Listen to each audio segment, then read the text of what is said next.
Drop it on them random. What up, y'all? Welcome to another episode of That Time in Hip Hop, a podcast about the nostalgia, the history, the rumors, the all of this and that in hip hop. We give y'all a couple of facts and stuff like that, just to make sure that you walk away with some knowledge on the game and the history of the game. I am your host, Vegas of Hip Hop Now Podcast. I got with me partner in crime, Tony of IntoTheDome.com. What's good, brother? Hey man, everything is good, man. Sipping a little German beer, Oktoberfest, baby. Oh man, I'm jealous. Man. I'm doing basically no carbs and basically damn near no sugar, but I lost like 12 pounds already, so that's good. Shit is working. Shit is working. So I got some beer in the stash, but that's like for next year when I'm extra slim and shit. Gotcha. But if you are watching for the very first time, welcome. And please know that you can follow this podcast not only by subscribing to this video channel, but also on iTunes. All you got to do is search for Hip Hop Now. Streams of podcasts up there like Hip Hop Now Podcast. But on that same audio stream is That Time in Hip Hop. This is our 20th episode. So there's a lot to go back to that you could check out. And you like this video, trust me, we've done a ton. Like the last time we was on, we did Outkast's album Speaker Box of Love Below, when it came out, how we felt. Do we feel like Outkast is coming out with another album? So you can check that out right after this. But let's get right into the show. And what we like to do at this point is what happened in hip hop. And in this week in hip hop, Slim Shady, but y'all know him as Marshall Mathers, but most people know him as Eminem. Was born, what was that, October 17th, 1972. Tone, Eminem, polarizing figure. I did a whole podcast on him called The Eminem Effect. What do you think about this man on his birthday and his play? Well, one thing cannot be denied is the talent of Eminem. Don't get me wrong, when he first came out, as far as on the mainstream with Dr. Dre, it was kind of gimmicky because he grabbed that MTV and VH1 audience. So a lot of casual fans was like, oh, this kind of corny white dude. He ain't really that nice, maybe kind of all right, but whatever. But true hip-hop fans at that time who's on the underground knew his work with Raucus and a lot of his freestyle battles in Detroit and all over. And so we were kind of like, okay, dude can rap. I had heard his album Infinite that never really got released. During that time, he was rapping like Nas and AZ, really. But overall, man, just looking at his career, dude's an amazing MC. He has gems on every album where he's really showcasing his lyrical ability. Wordplay is some of the best probably you'll ever hear if you listen deep enough. Not the singles, but the album songs. You know what I'm saying? So, yeah, man, Eminem is one of the greats. Rakim was talking about him. Nas, Jay-Z, G-Rap. A lot of the greats. KRS One. I remember one time we heard that song 3 in the morning, and KRS was like really excited, like, yo, he goes in on that track, like, so. A lot of legends really learn to appreciate him. A lot of people hold him in high esteem as one of the greatest MCs of all time. He is talent-wise. I love the Marshall Mathers LP, and I love a lot of his songs. I don't listen to a lot of his full projects. That's just me because his voice at times can personally get irritating to me.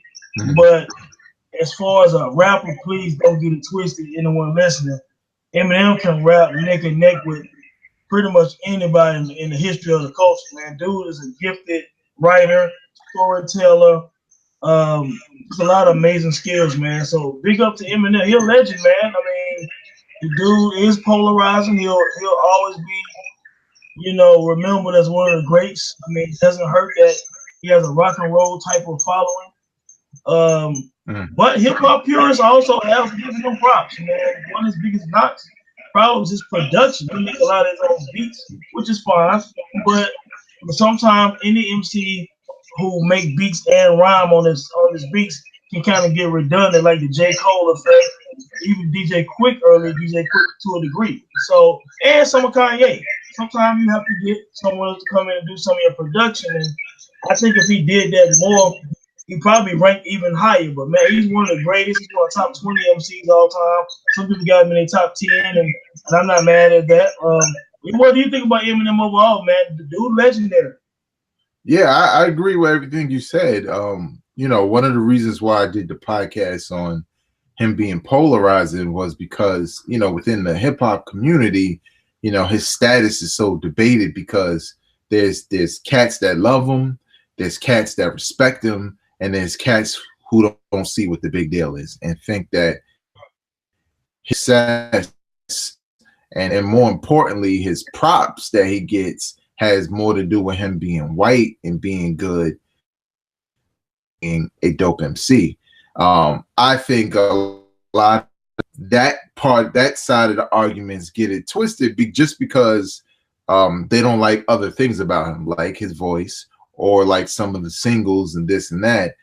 But as you said, man, there's a lot of legendary MCs, current MCs who give him props, and it's for a reason. It's not for a rub from his audience. It's the simple fact that when you, especially if you're somebody who's rapped before or at least understands how difficult a regular rhyme is, and to hear some of Eminem songs, like his third verse on Rap God is one of them shits that just blow, because not only is he rapping fast, but he's throwing so much wordplay within a bar that I myself think like, man, how the hell long did it take to write 4 bars, let alone 16, let alone memorize it, let alone perform it the way you need to perform it with the breaths you need to have.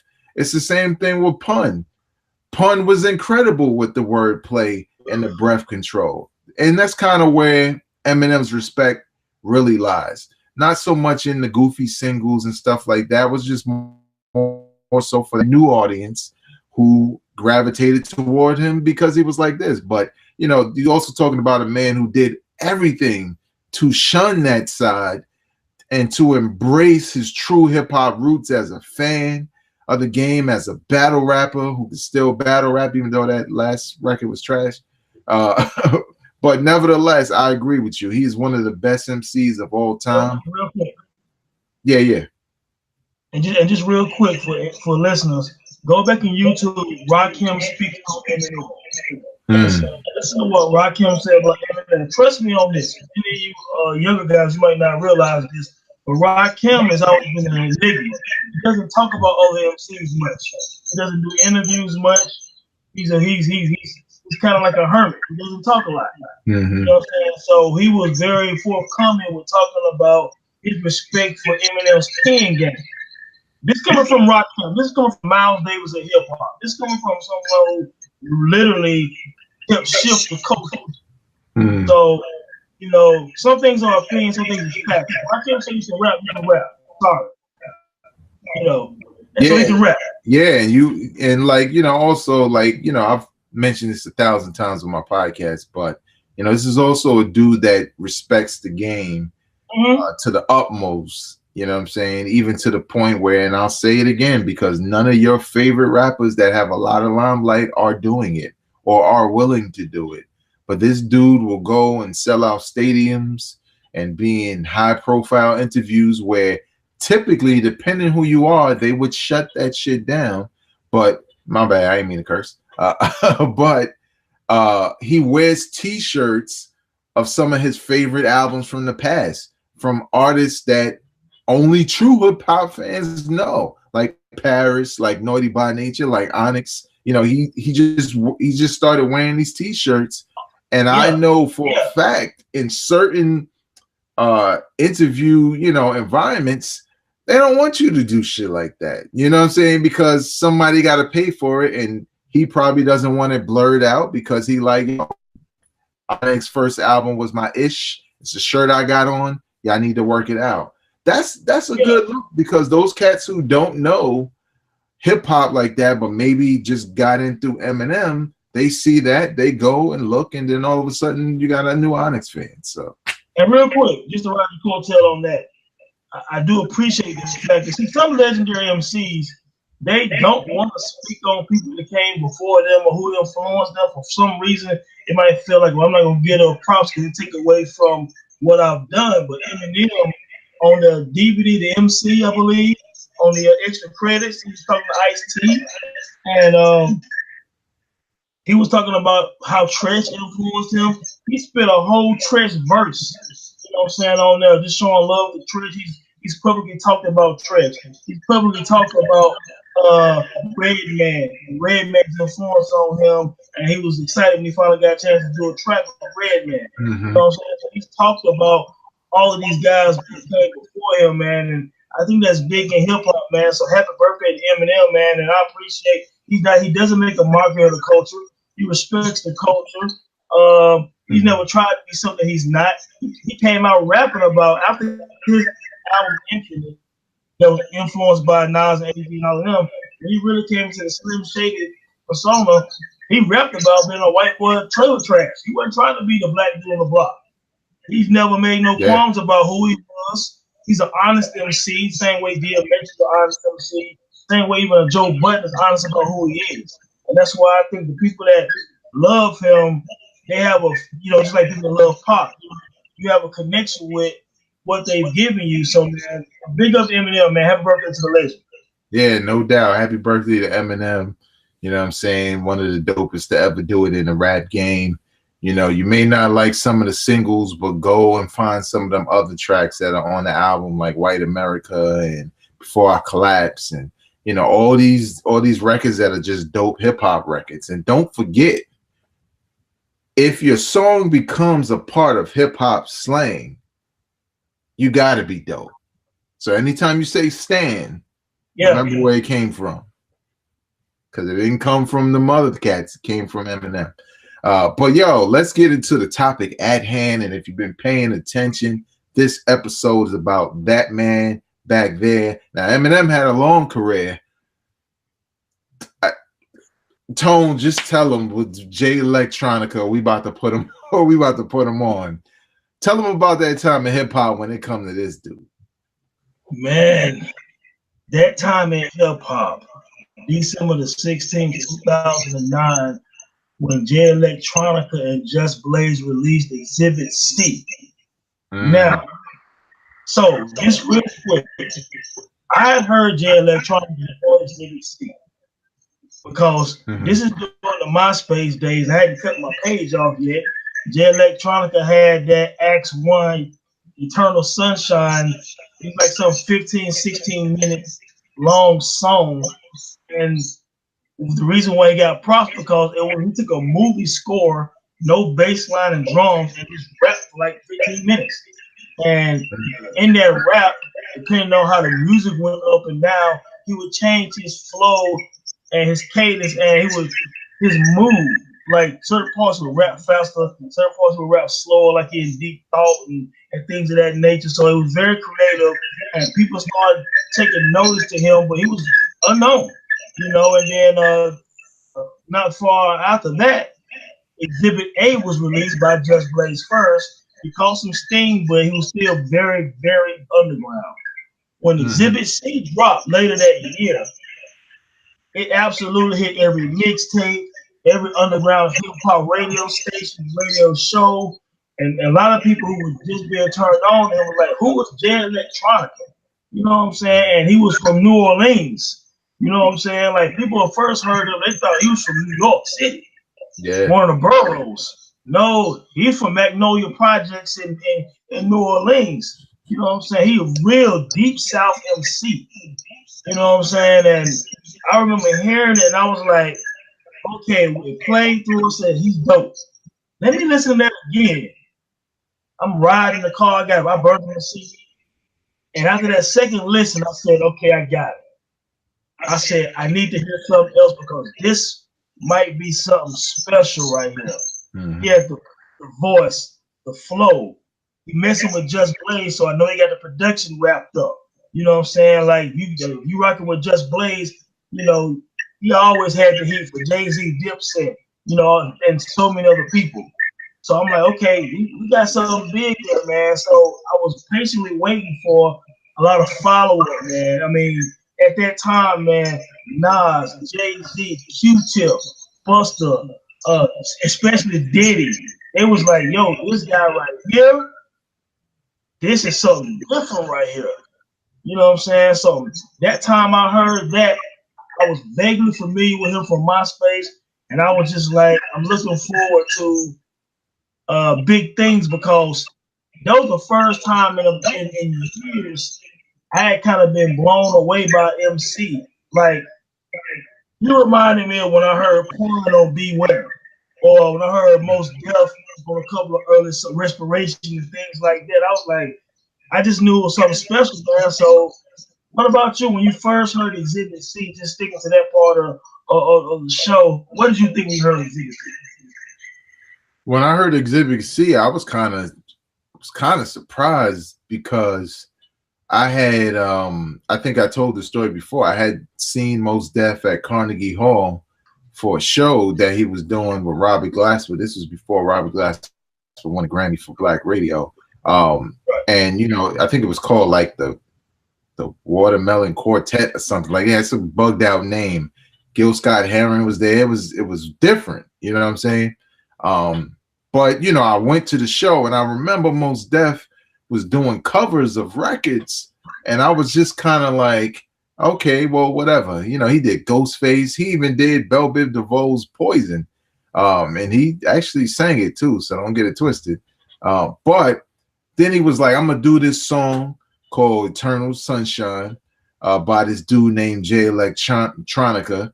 And I was just thinking like, well, you know, maybe that's some rock dude I never heard of before, or whatever. And, you know, Mos was like, yeah, he was on MySpace. He had this record, blah, blah, blah. And Mos did the whole, he did basically the whole song. Same way with Robbie Glasper playing the joint. And I remember like when I was sitting there, I was like, damn, if Mos going to do this Unknown Cat's record, I need to go on MySpace and find this cat. Sure enough, I went on MySpace, found them, and that's what I found Style Wars EP, which is what Eternal Sunshine was on, and also contained a ton of Dilla beats that he rapped over, which is probably the closest to an album you're gonna get at this point from to Jay Electronica. But when Exhibit C came out, it was so different from that and Exhibit A and even Exhibit B, which was the remix of Exhibit A with Mos Def. It was just so different and more powerful. I was like, yo, I think more aggressive. Yeah, it was just way more aggressive. And I felt like, oh, he has some production now, and he got a couple of people behind him now. Oh, it's on, you know what I'm saying? Because I already knew he was dope. I didn't know he was that dope until I heard some of them bars on that record.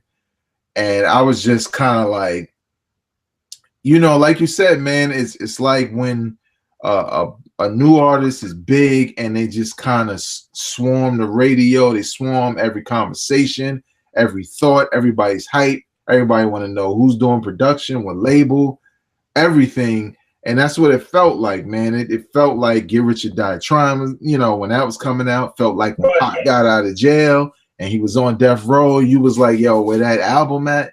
You know what I'm saying? So I think it was a huge amount of hype surrounding him off of that one record, which is crazy. And I don't think they ever did a video for it either, which is even crazier.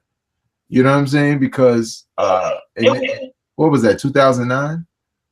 2009, the end of 2009, going into 2000. It was December 2009.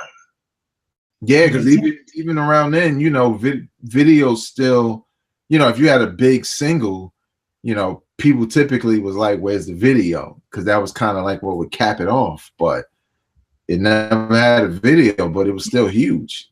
I think it was better. I think it was better without the video because it led more to the mystique of Jay Electronica. Yeah. It's like, okay, who is this way at? You know what I'm saying? So then I think people like us, the hip hop heads, was already visualizing what that album would look like. Like, okay, we know Jay, we got Just Blaze on it. We know we'll probably get like some Alchemist and Havoc because he liked Mobb Deep and stuff like that. He talked about Ninth Wonder quite a few times. They actually are friends, and he already met Dilla and Mr. Porter back in Detroit when he was first getting on and everything. So that's why he paid tribute to Dilla rapping on some of those beats after Dilla was already passed away. But he did be the one who was alive. You know what I'm saying? So I was just kind of visualizing how that album would look, when it was gonna drop. Then in the spring of that 2010, only about 6 months after, not even 6 months, like 5 months after the CBC dropped, he did that Ghost of Christopher Wallace with Puff. You know what I'm saying? So when that would drop, Puff really was pushing, and Puff really wanted to sign Jay Electronica. So that year when he signed with Rock Nation, Puff went all on Twitter, all on social media, how his feelings was hurt. You know what I'm saying? He really wanted to. He saw something special in him, and he wanted to be the one to stamp it. And he didn't get that opportunity, man. So he really talked about how it really bothered him that he felt like he had something with Electronica and it didn't work out, man. And again, in retrospect, maybe it would have went totally different if he would have signed with Diddy. I don't know. Yeah, and look, I probably lean, and I know there's people who hate Puff, but I probably lean more in the direction, like you said. I think we would have that album. No, we would have that album. Yeah, Puff is a workaholic, and every hardcore MC that Puffy managed, they released their album. Think about this. You got Biggie aside. We know about Ready to Die. It did drop, Life After Death, etc. Okay. Black Rob dropped the Life Story. He was a street MC. So Life Story was an amazing album. G Dep's Child of the Ghetto was an amazing album. A lot of people might not like the Locks, Money, Power, Respect, but it had some bangers on it, and he got that drawn to the streets. Mace's first album, Hit the Streets. Everybody that did it rocked with. They gave these albums R&B or hip hop or whatever it was. They at least had that strong debut to rock with. Now his work ethic was tough, so some people could ride with him, some people couldn't. Jay Electronica like to move to his own drums, as we've seen 10 years later or whatever. You're with Puff, you're gonna drop that album.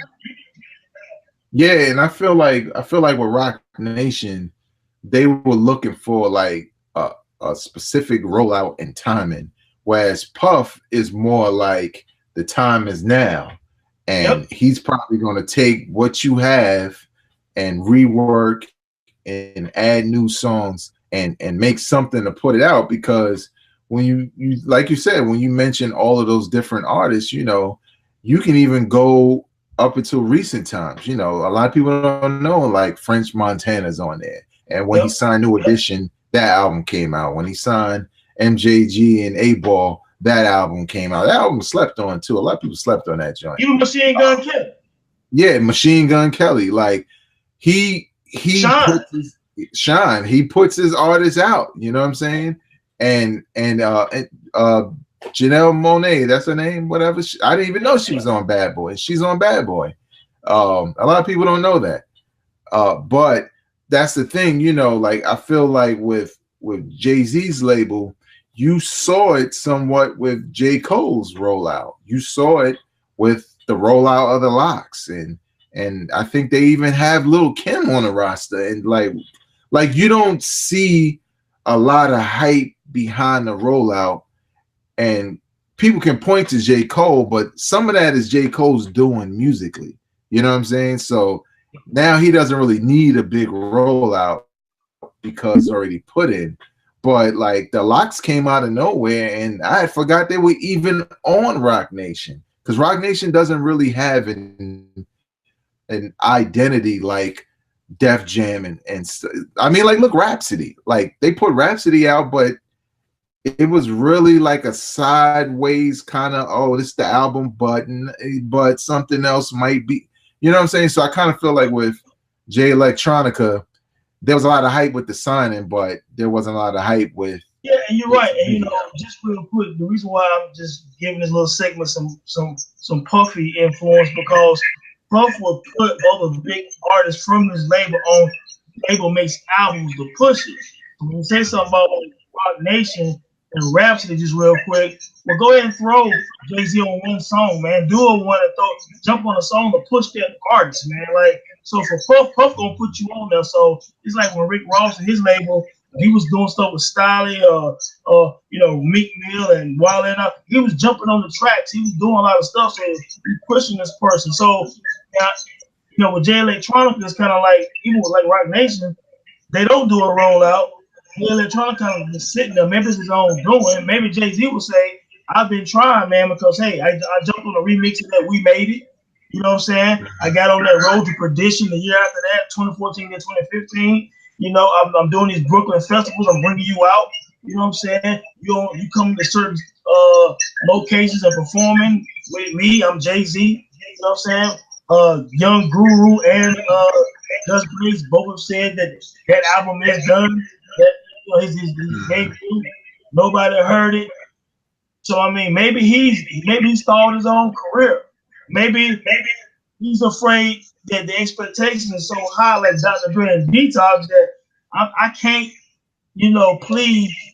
The bar sets so high that it's gonna be a disappointment regardless. I don't know, man. Yeah, like, and you can also look at this as a method of rolling out, also because it's what Jay-Z did for himself in his early on in his career, and it's definitely what Puff was doing for Biggie. Like Jay Electronica was featured on a lot of stuff over time. You know what I'm saying? Like a lot of different albums. Now, unfortunately, he was one of those other verses on the Control verse by Kendrick Lamar that everybody remembers Big Sean because it's Big Sean record. Everybody totally forgets Jay Electronica was even on that record, which is crazy considering how big that single was. But I think the simple fact of the matter is, the record label does control artists, whether they shelve or put it out. But I think they waited so long for perfect timing and probably gave him some freedom also and some say-so that I guess every time it felt like they were going to roll something out, they just never got that same buzz back, and you could tell because quiet as kept, for those who don't know, and Tone, this, Jay Electronica released like one record like every year since like 2009. Like some kind of new record drops on the low. Yeah, he does some weird thing where he'll go on a long Twitter rant, right, about whatever the case may be. He might release a song during that moment, and then you'll go back and check his Twitter feed about a week or two later, and he deletes all of them, and he has no follows, not following anybody, and he'll just go back into obscurity for a couple of more months, like you said. Then he'll come back on there. I don't know if he's drunk when he come back on there. He rants about something else again, and then you might get another little song or a snippet, and then he disappears for another whole year. You know what I mean? It's just really weird, man. And I was looking forward to that Act 2 Patents of Nobility, I believe is the name of that album that's supposed to have come out. Honestly, I do believe it's done. But what I think happened is what happened to Saigon. The greatest story never told from Saigon. It got shelved for years because he was trying to break that deal with Atlantic Records. And Just Blaze was implemented the time, so Just Blaze produced 90% of the greatest story never told, and that's that album is dope, but it's dated.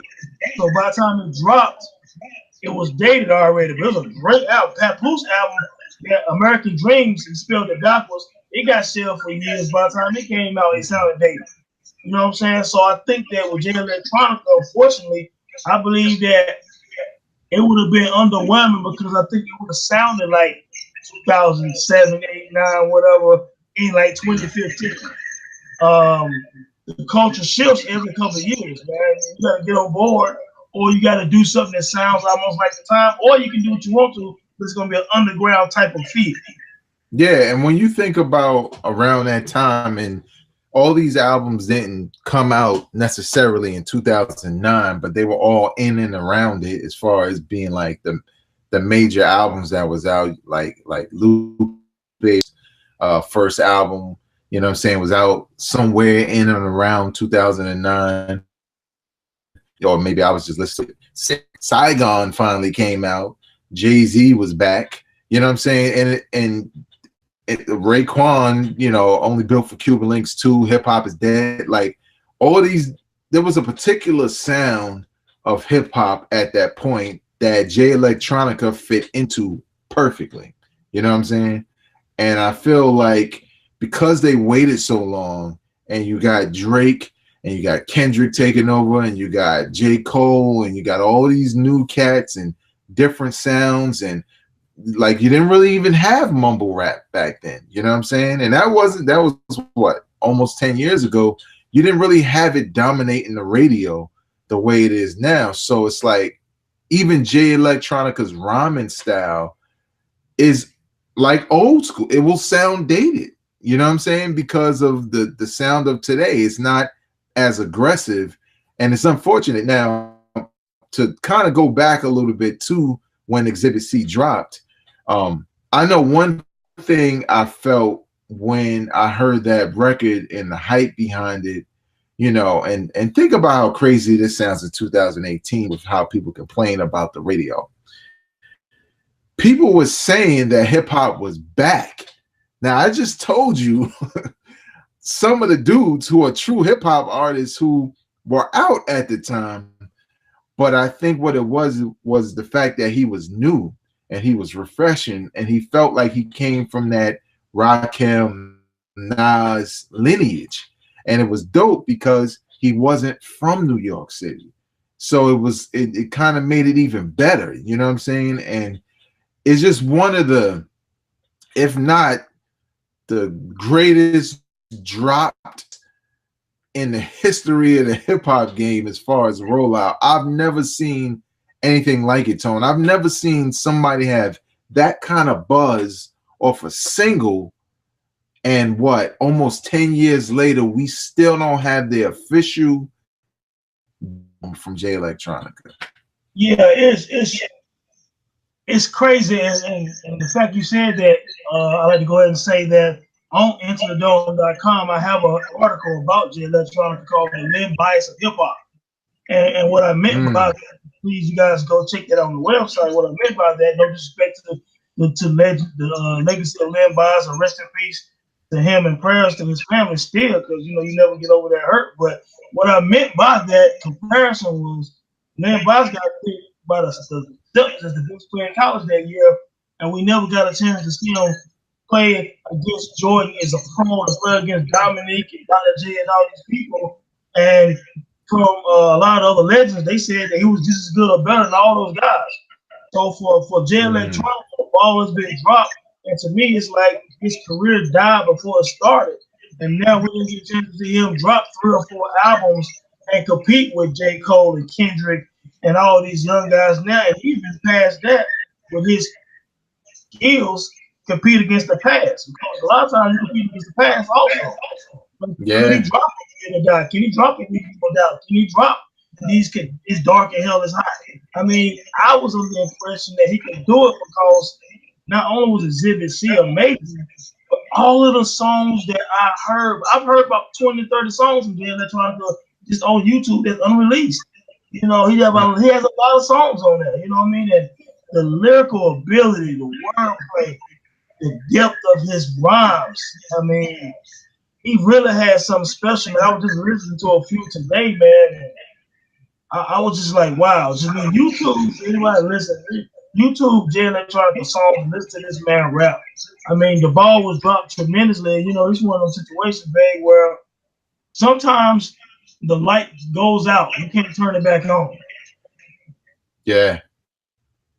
Yeah, I think the limb bias comparison is perfect.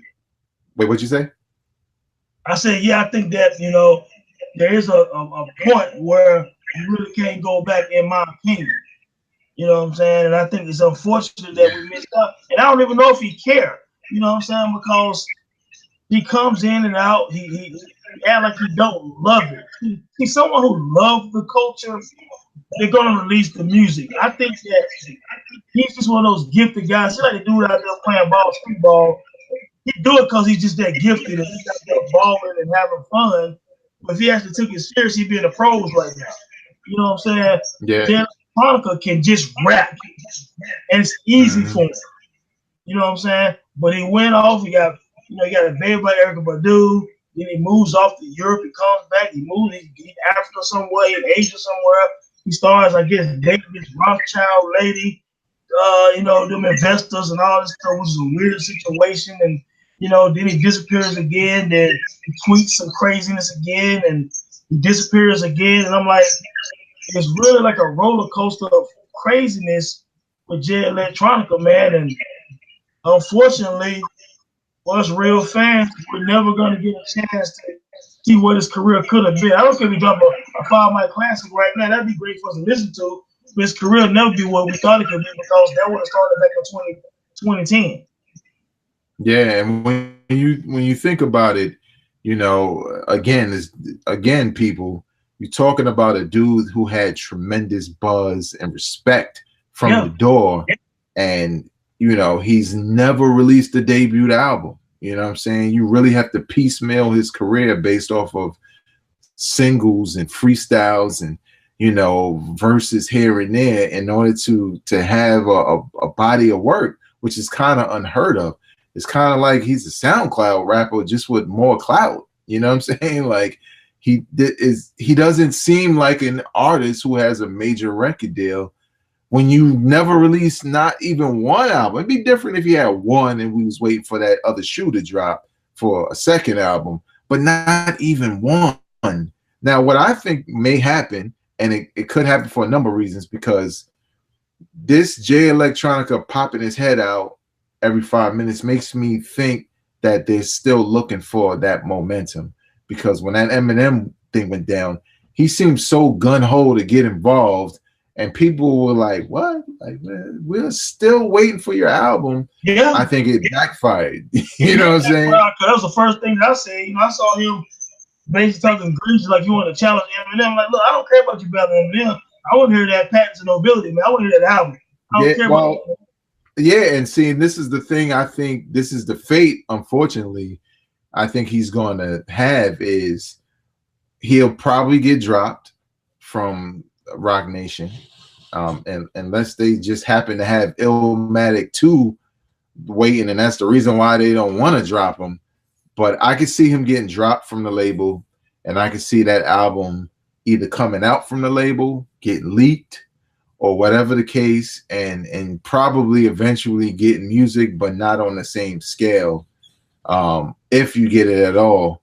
Because when you look at a lot of albums that were like in purgatory, probably except for Detox, they eventually came out. You know what I'm saying? Like for the longest time, not everybody's a core mega fan, but for the longest time, everybody talked about how the album, The Testament, is on Def Jam, but it got dropped. And that's right. Album, and that album was never coming out. That was the word. It's never coming out. Def Jam has it. Is on the shelf, and we got it. You know what I'm saying? And I like it. Yeah, and it was dope. And even the Rod Digger joint. What was the name of that joint? That it just got released like maybe 2 years ago or a year ago. Dope, it had like 20 tracks on it. Yeah, it had 20 tracks on it. She had everybody in production wise. It's one of those albums where it's like, how did this album not come out? You know what I'm saying? But man, the record industry is something else, man. And Jay Electronica's situation is real peculiar because he plays a role in it. Usually it's a situation with the record deal, like 50 Cent's Power of the Dollar, where something happens and they take it and they say it's on the shelf, probably usually on the shelf till you die so they can put the shit out and profit off of your death. But it kind of, with Jay Electronica, it's like you can't even do that because he doesn't have a career. You know what I'm saying? It's an amazing story. Like you said, man, he is like the Lynn Bias of hip hop because he's so much potential, and we never even got a real taste of what an album fully produced and executed by him could sound like. It's strange, man. Very strange, man. What do y'all think about Jay Electronica? Do you think the album will ever come out? Do you care? Are you one of those people who are still kind of waiting on the low for it to all of a sudden pop up? Leave your comments in the comment section below. We'd love to hear what y'all think about it. And Jay Electronica is definitely another polarizing figure in hip hop.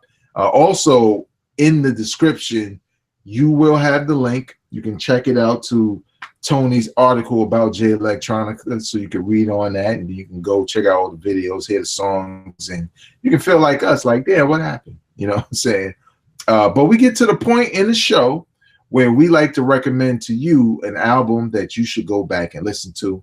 And my recommendation this week is a album by Raekwon that not a lot of people talk about, a lot of people forget about, because it was his third album. So it was before Cuban Links 2, but after the one that's considered the whack one, Immobilarity, which was his second album.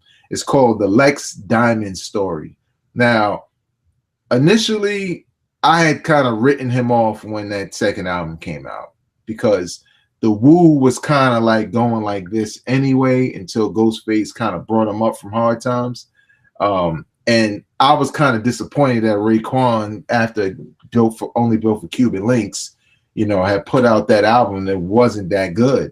But working with a hip hop show, you know, the youngins was like, yo, Raekwon got a new album. This is third album. This is when did this come out? Like 2003. They're like, it's called The Lex Diamond Story. You should check it out. It's pretty dope. I go check it out. First 5 records, you already feel like you're listening to Cuban Links 2. It's that dope.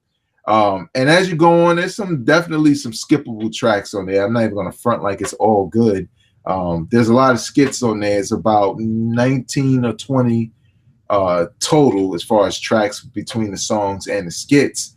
But a lot of people forget about it because a lot of people look at Only Built for Cuban Links and then Only Built for Cuban Links 2, and then maybe 1 or 2 albums that followed after that.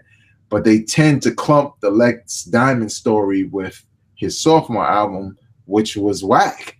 But this album is actually good. So if you're a big Raekwon fan and maybe you never heard of it, maybe you jumped back aboard when it was Only Built for Cuban Links 2, check it out, man. It features a lot of other MCs like Fat Joe, Havoc, obviously Ghostface, Method Man, Inspector Deck, Capone of Capone and Noriega. This was the first time, you know, the whole Woo Block thing went down. Sheik Luch was on this album as well. It's a pretty dope album, man. And again, there's some skippable joints in there. But overall, it's a very slept-on Raekwon album because people just forget about it. So, Tone, what is your pick for this week as far as recommendations go? Well, I pick my recommendation. I'm gonna tell you, at some point, maybe down the line, this could take further discussion in the podcast. But it's Kanye West's third album, Graduation. And Graduation to me is Kanye's Equimini. And what I mean by that is, I looked at Equimini as the combination of Southern Playalistic and ATL, and they try to put it all both together. All the styles of both of those 2 albums were all clumped in. The Equimini just made this beautiful thing. Well, I felt like Graduation was the best of College Dropout, Late Registration on Patent and One. You got like 11 or 12 tracks, no skits, you know what I mean? Dope beats, very focused Kanye West. I don't think anything was wasted outside of Drunken Hot Girls. This song makes me mad. I want to punch the wall when I hear it because he dropped the ball with that song. You got Mos Def singing his hook and humming and shit on the song, excuse my French. But I really wanted Mos to give us a verse, Kanye to rap on this song. And outside of that, I thought the album would have been pretty much flawless. Standout tracks to me, of course, is Homecoming, Big Brother, the track he dedicated to Jay-Z, which is odd now that doesn't even appear like him and Jay-Z have much of a relationship. But on Big Brother, he was basically saying that was his inspiration, his favorite rapper. Flashing Lights, I Wonder, man, so many great songs on this album. Barry Bonds, Knox killed that Barry Bonds beat. Lil Wayne on there. Kanye actually murked Lil Wayne on the track.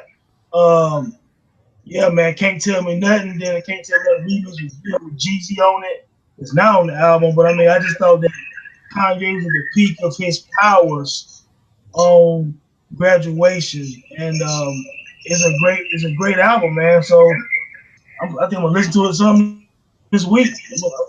Yeah, like So Graduation is my favorite Kanye West album, hands down. I yep, think his best album was the one that followed, just because I think production wise, he was just in a zone like that. oh, the I one think, after that, yeah, well, My Beautiful Dark Twisted Fantasy. That's the one I'm that's talking an about. amazing album, man. Yeah, like I felt like production wise, just how the album was put together, man, it was perfect. Like just it's like how you listen to Compton with Dr. Dre and how just good album just sounds good. Like take all the content out of it, it just sounds excellent. But Graduation is just my favorite because, like you said, man, peak of his powers, man. And from everything from the production to the lyrics to the songs to the song ideas to the guest features. He was just in the zone. So when people talk about, they miss the old Kanye, they talking about that. Like stuff like that is what you kind of miss about what Kanye West used to do musically. So but definitely y'all go out, listen to Graduation, Kanye West. If you haven't heard it in a while, go back and check it out. Trust me, you'll be like, yo, this was crazy. And also don't forget to check out Raekwon's Deluxe Diamond Story. Very slept on Raekwon album. A lot of people forget about it, but definitely dope. Especially the record called The Watch. Just typical Ghostface Raekwon, just Wu-Tang flavor and attitude. It's just such a dope story and song, man. So check that out. But that's going to do it for us for this week. You can follow us on Instagram and Twitter at B-Roll Network #1. There you can see everything that's posted on this channel.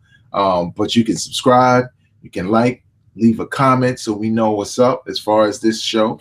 And also, more importantly, share with people enjoy this kind of hip-hop content. It's available in video form and it's available in audio form.